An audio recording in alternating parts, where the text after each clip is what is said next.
Cette présentation parce que ce rapport de développement durable 2007 intervient quelques semaines après celle du schéma de transition énergétique et écologique de la ville et de la métropole.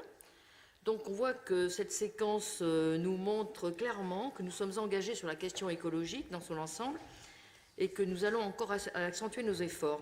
C'est un sujet transverse qui embrasse une multitude de problématiques, la santé, la qualité de l'air, l'alimentation, la mobilité.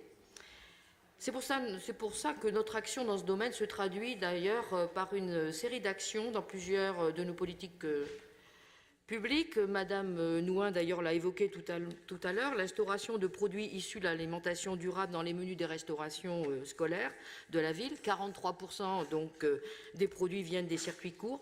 Et plus récemment, nous avons annoncé la gratuité de ces vélos.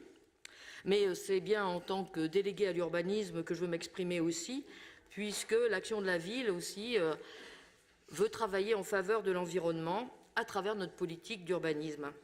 Nous l'avons dit il y a longtemps, et M. Grégory Bernard, adjoint à l'urbanisme, l'a rappelé, nous voulons réintroduire la nature dans la ville. Donc concrètement, depuis l'automne, depuis que le plan d'urbanisme, donc le nouveau plan d'urbanisme a été mis en place, eh bien, la ville garantit, dans les constructions neuves, la préservation de sols perméables et vivants, ouverts à la diversité.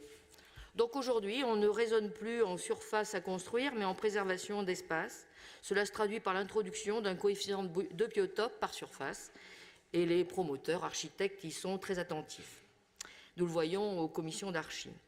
Citons aussi le travail en cours sur l'instauration d'un permis de végétaliser, qui doit aboutir d'ici la fin du mandat, à l'instar d'autres villes, exemple Bordeaux, Grenoble, Paris, Liège, eh bien, c'est un schéma qui va pouvoir permettre donc aux habitants d'utiliser sur autorisation donc des parcelles de l'espace public afin de réaliser des jardins potagers.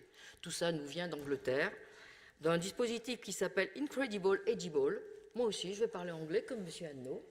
Les incroyables comestibles. Donc, un schéma de transition prévoit également la valorisation de la Tyrtaine à travers un projet de jardin inondable sur le secteur Galaxie-Fongièvre et aussi la conduite d'actions pilotes de réduction des îlots de chaleur urbains sur des sites en cours d'aménagement. Et je citerai la place des Carmes et la place de Lille. Voilà. Rappelons que nous nous sommes engagés et nous sommes donnés pour objectif de devenir un territoire à énergie positive d'ici 2050, c'est-à-dire de diminuer par 2 notre consommation énergétique.